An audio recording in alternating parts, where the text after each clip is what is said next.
Light fixtures. You never really notice it until you notice it. What's up, warriors? Welcome back to the channel, and in this video we're going to teach you how to replace an existing light fixture. You may be upgrading your garage lights to some LED 4-footers, or simply replacing a light fixture that's broken, or maybe you just want a new style because it's a constantly evolving lighting industry out there to grab the attention of those who are coming to visit your home.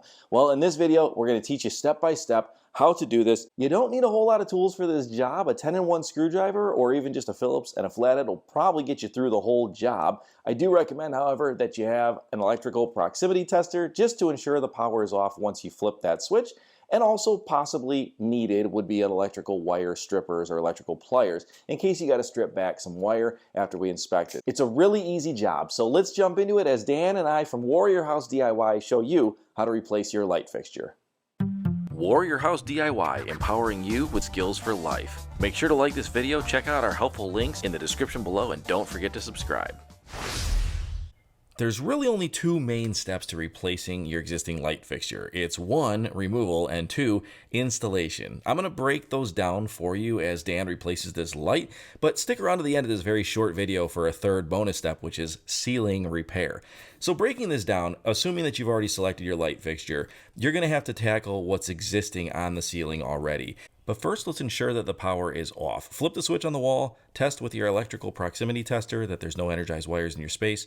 If you're not too comfortable with that, flip the breaker off, and then there might be some mounting clips, there might be some set screws around the dome lights. All you have to do is simply unscrew them a little bit. I recommend you keep a hand on the light dome or whatever piece that may fall so that it doesn't fall and shatter.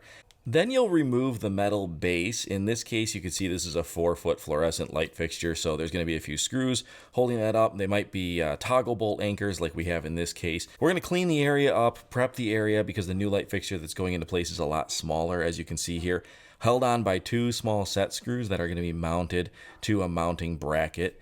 I always recommend that you follow the manufacturer's installation instructions that come with the light fixture that you're ordering. There's going to be different types of hardware. They're all going to be meant to mount to a standard electrical receptacle box.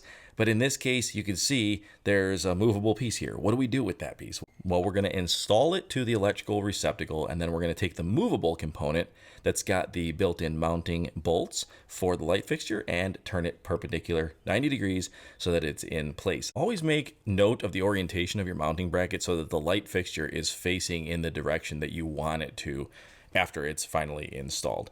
We're going to prep the wires after we've gotten this mounting bracket in place here. If you feel that the old wires need a fresh strip on them, it's never a bad idea to do that. Go ahead and grab your electrical pliers and strip the wires back.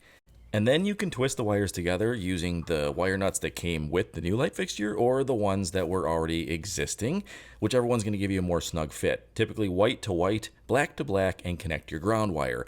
Always recommend that you check with your local electrical codes. If you're in an area with conduit, you may not have a ground wire, so you're going to want to tuck that ground wire up to a screw in the box. Attach your new light fixture to the mounting screws that came with it, and it is secure. Test the switch, flip it on, and you are done. You have just replaced your light fixture. And now, as promised, a bonus step 3, which is ceiling repair. As you can see, we've been working on a popcorn ceiling, and there is a popcorn ceiling patch product available. It actually worked out pretty well. A little bonus for those who have popcorn ceilings. As always, if you've gained some value from this video, please give us a like, give us a subscribe, and share it with your friends, and we'll see you in the next video.